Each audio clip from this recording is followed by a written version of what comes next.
Bonjour et bienvenue chez Soloway University. Je suis Amin Bibi, consultant certifié SAPHR et je suis vraiment ravi de vous retrouver pour ce deuxième cours afin de découvrir le premier sous-module du SAPHR qui est l'administration du personnel.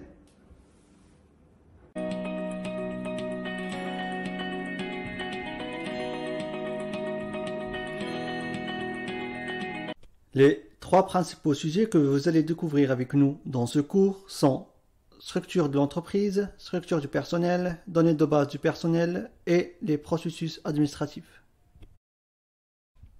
Premier chapitre, structure de l'entreprise. Le niveau le plus bas dans une structure d'entreprise est représenté sous forme de mandant. Vous pouvez englober dans un mandant plusieurs sociétés. Une société peut avoir un ou plusieurs domaines de personnel et chaque domaine peut avoir un ou plusieurs sous-domaines de personnel. À propos des mandants et sociétés, vous pouvez créer plusieurs mandants dans une base de données afin de limiter l'accès aux données. Un mandant peut représenter un groupe ou vous pouvez créer toutes les sociétés du groupe. Sur SAP, le domaine de personnel peut représenter une division, une branche, une entité ou un établissement. Dans la vraie vie, une société ne peut appartenir qu'à un seul pays. Un établissement est représenté par un domaine de personnel ou par un sous-domaine de personnel.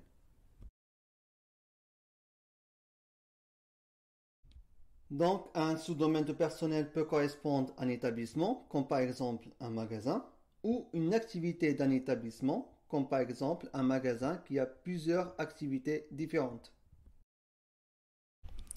La combinaison domaine-sous-domaine de personnel correspond en France à un établissement. SIRET égale sirène plus NIC. Donc, la combinaison domaine-sous-domaine de personnel permet de gérer plusieurs règles, besoins RH et décisions que nous allons les découvrir ensemble dans les cours suivants.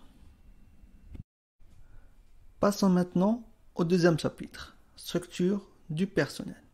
Dans ce chapitre, il y a essentiellement deux notions à retenir. La première est la catégorie du salarié. Cela veut dire est-ce que le salarié est interne, expatrié, détaché, intérimaire ou stagiaire. La deuxième notion est le statut du salarié, c'est-à-dire est-ce que le salarié est employé, ouvrier, cadre, agent de maîtrise ou cadre supérieur. La combinaison catégorie et statut de salarié permet de gérer aussi plusieurs règles, besoins RH et décisions que nous allons les découvrir ensemble dans les cours suivants. Le but est d'arriver à structurer votre entreprise pour pouvoir mettre chaque personne dans une case qui correspond à l'intersection entre le couple domaine-sous-domaine de personnel et le couple catégorie-statut du salarié. Chaque groupement de cases correspond à un groupement de sous-domaines de personnel et de statut du salarié qui va permettre de réaliser une règle bien spécifique comme le calcul des absences, la valorisation des heures supplémentaires, les primes, ainsi d'autres règles. Dans cet exemple, nous essayons de vous montrer que le but du paramétrage est de placer chaque personne dans une case, où cette case correspond au groupe de personnes qui vont avoir les mêmes règles de gestion sur un domaine spécifique. Par exemple, nous allons dire que les cadres qui travaillent dans le siège ont le droit à certaines absences, mais les employés qui travaillent dans les magasins ont le droit à d'autres catégories d'absences. On peut appliquer le même principe pour la gestion des rémunérations entre différents types de populations. Vous allez découvrir tout l'intérêt de cette partie dans les prochains cours. Maintenant, nous allons passer au troisième chapitre qui est données de base du personnel. Durant ce chapitre, nous allons aborder une notion propre au module SAPHR qui est infotype. Les infotypes permettent sous forme de zones d'enregistrer des informations liées à un salarié.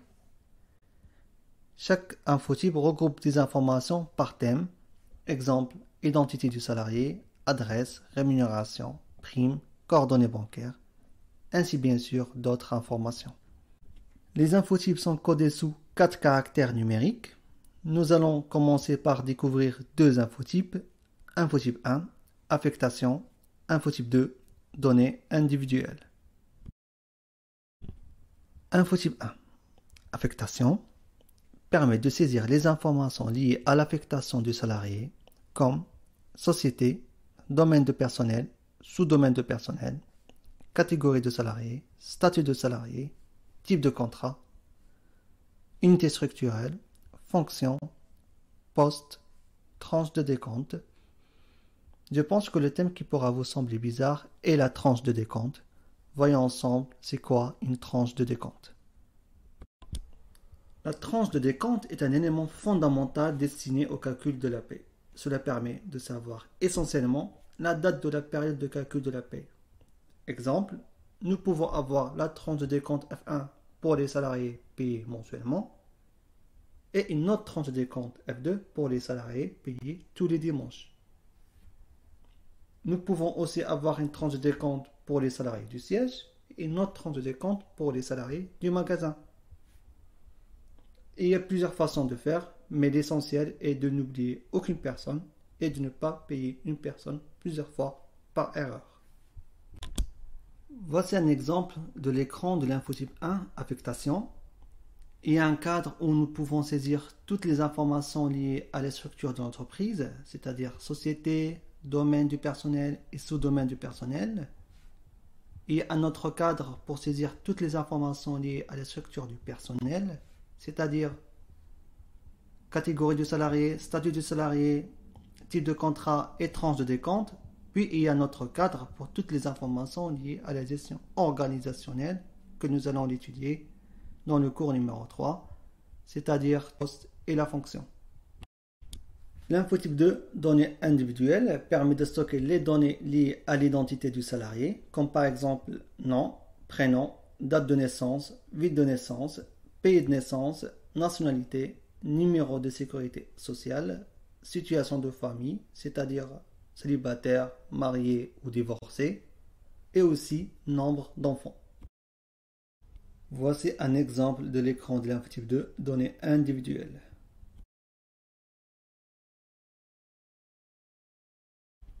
Les infotypes ont une notion de temps très importante que nous appelons occurrence. Avec cette notion, nous pouvons garantir l'exactitude des données dans chaque instant. Voyons ensemble un exemple.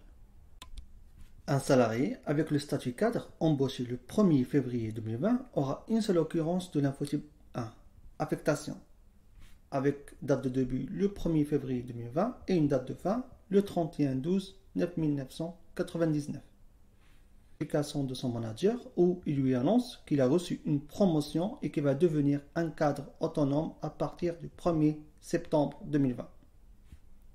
Dans ce cas, l'infotype 1 va subir un changement afin de garder l'exactitude des informations par rapport à la vie du salarié dans l'entreprise. Donc, l'infotype 1 va être scindé en deux. Une occurrence qui gardera l'ancien statut du salarié, c'est-à-dire le statut cadre, avec une date de début le 1er février 2020 et une date de fin le 31 août 2020, et une deuxième occurrence avec le nouveau statut cadre autonome, qui aura une date de début le 1er septembre 2020 et une date de fin le 31 décembre 1999. Le 31 décembre 1999 veut dire que pour l'instant, l'occurrence restera valable jusqu'à une date indéterminée. Passons maintenant au dernier chapitre de ce cours qui est les processus administratifs. Les processus administratifs sont toutes les actions comme les embauches, réembauches, sorties et mutations. Ces processus administratifs sous SAP sont représentés par une notion appelée mesure administrative.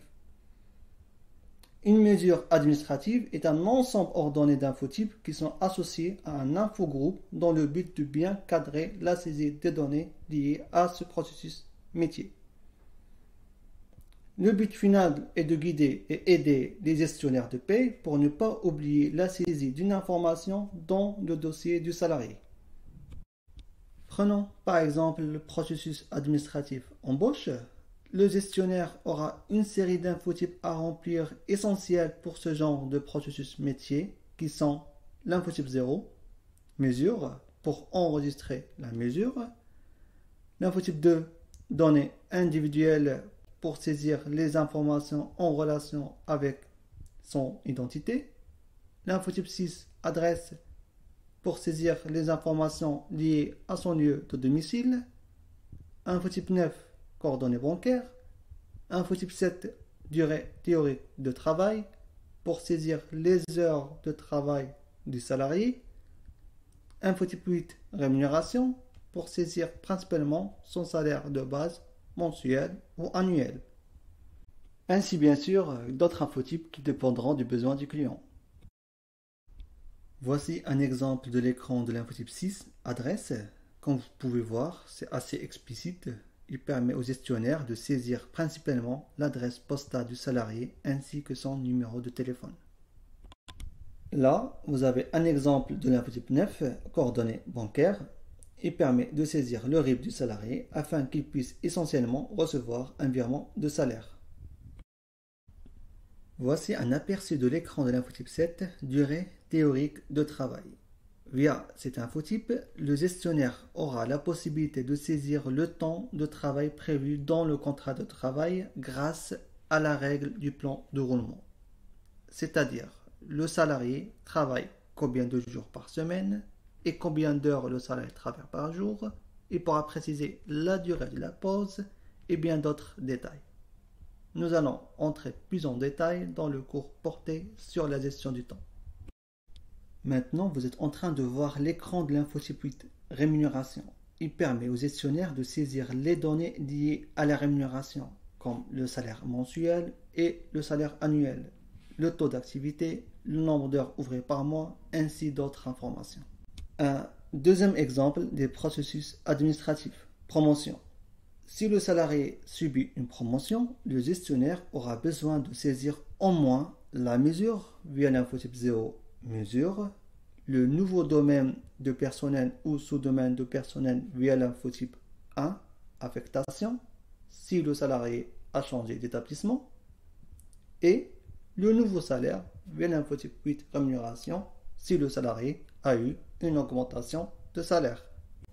Un dernier exemple des processus administratifs, les départs.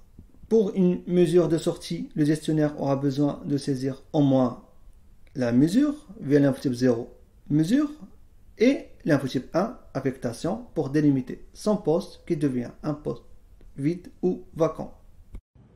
C'est la fin de ce cours. J'espère que vous avez passé un bon moment avec nous. Il y a aussi un QCM qui va permettre d'évaluer vos connaissances suite à cette formation. Ce cours est aussi disponible sur notre site web qui est solwaycs.com. Donc n'hésitez pas à le partager et ou à laisser vos commentaires afin d'avoir vos avis et aussi vos critiques constructives. C'est grâce aux critiques qu'on a pu améliorer ce cours. Donc le cours suivant sera sur la gestion organisationnelle sur SAP. N'hésitez pas à suivre notre page LinkedIn afin de ne pas rater nos actualités. Merci beaucoup de votre attention et à très bientôt.